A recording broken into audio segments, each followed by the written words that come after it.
These are Hibiscus switches, and they might be the deepest HMX switch yet. Let's break them down. They have a PA12 nylon top housing, a PA66 nylon bottom housing, a 20mm single-stage 48 gram spring, and a T3 stem, which I'll talk about in a minute. They are lightly lubed with a mix of 205 and 105, nothing new here, and the lube application seems in line with HMX's other recent releases, which use a bit less lubricant on the stem than we've seen from them in the past couple months. I wouldn't add or remove any lube, as I think they're near perfect stock. My batch of 90 was super consistent and was absent of any unwanted sounds coming from the springs or leaf. Okay, let's listen to a quick typing test, a comparison, and then wrap up with my thoughts on this T3 stem.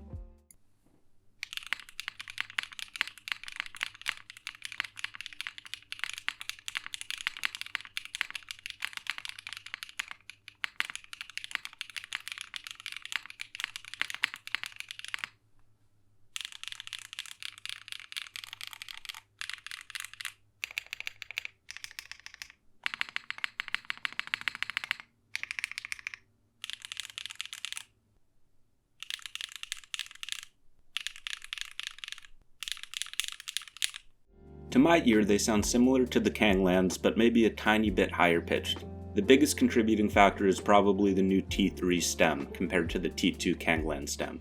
I reached out to HMX inquiring about the difference between the two, and they told me this. The difference is that the proportion of material modification is different, the ingredients are different, and the products will show slight differences.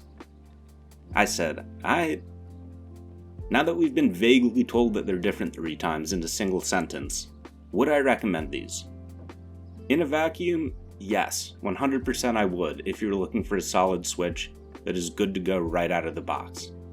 If you're like me though and hoard HMX switches, I'd say that these fill the same role that Kanglands and Evos do. Hope this helps and see you on the next one.